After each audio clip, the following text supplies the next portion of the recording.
बहुत समय पहले एक नगर में एक धनवान साहूकार रहता था। उसके पास धन संपत्ति की कोई कमी नहीं थी, परंतु उसकी एक ही संतान थी, एक सुंदर भूली भाली बेटी। जब बेटी विवाह योग्य हुई तो साहूकार ने धूमधाम से उसका विवाह कर दिया।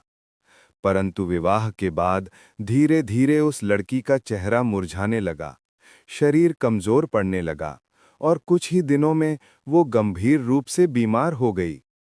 डॉक्टर, वैद्य, तांत्रिक सब बुलाए गए, पर कोई लाभ नहीं हुआ। साहूकार और उसकी पत्नी रोते हुए भगवान से प्रार्थना करने लगे कि हे प्रभु, हमारी बच्ची को बचा लो, जो भी भूल हुई हो क्षमा करना। एक दिन साहूकारिन अपनी बेटी के सिरहाने बैठी थी। तभी दरवाजे पर एक वृद्धा आई। उसने कहा, बेटी, दुखी मत हो, तेरा कष्ट शरद पूर्णिमा के व्रत से दूर हो सकता है। साहूकारिन ने पूछा, माँ, कौन सा व्रत? वृद्धा बोली, शरद पूर्णिमा की रात उपवास रखो, रात भर चांद की चांदनी में खीर बनाकर रखो और अगले दिन स्नान कर ब्राह्मणों को भोजन कराकर वह खीर प्रसाद के रूप में ग्रहण करो। भगवान चंद्रदेव स्वयं उस खीर में अमृत की बूंदें डालते हैं। साहूकारिन ने झट से प्रण किया कि वो अपनी बेटी के नाम से यह व्रत करेगी। आ गई शरद पूर्णिमा की रात। पूरा नगर चांद की चांदनी से नहा उठा था। साहूकारिन ने आंगन में चांदी के बर्तन में दूध और चावल डालकर खीर बनाई। जब चांद निकला तो उसने वह खीर चांदनी में रख दी और अपनी बेटी के लिए प्रार्थना करने लगी कि हे चंद्रदेव, इस खीर को अमृतमय बना दो ताकि मेरी बच्ची का दुख दूर हो जाए। रात भर वो दीपक जलाकर भगवान से प्रार्थना करती रही। धीरे धीरे वह खीर चांदनी से भर गई, मानो उसमें दिव्य तेज उतर आया हो।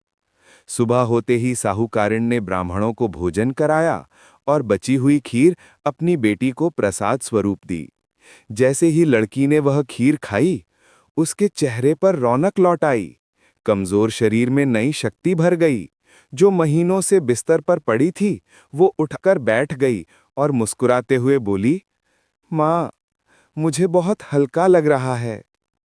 ये देखकर सबके आंसू निकल आए, क्योंकि ये किसी वैद्य की नहीं, श्रद्धा और भक्ति की शक्ति थी। उस दिन से पूरे नगर में चर्चा फैल गई कि साहूकार की बेटी शरद पूर्णिमा व्रत से ठीक हो गई। लोगों ने ये व्रत करना शुरू कर दिया।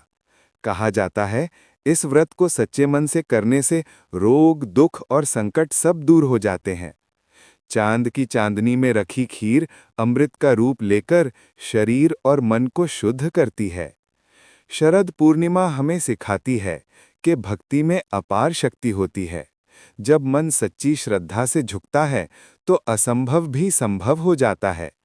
इस रात की चांदनी हमें ये याद दिलाती है कि जैसे चांद अपनी कलाओं से पूर्ण होकर धरती को उजाला देता है, वैसे ही हम भी अपने भीतर की कलाओं को पूर्ण करें। प्रेम, करुणा, क्षमा और भक्ति। तो दोस्तों, आज जब आप शरद पूर्णिमा की चांदनी में खीर बनाएं, तो एक बार मन ही मन प्रार्थना करें कि हे चंद्रदेव, हमारे जीवन को भी ऐसे ही शीतल, शांत और पवित्र बना दो। जय माता दी, जय चंद्रदेव, जय भक्ति की शक्ति।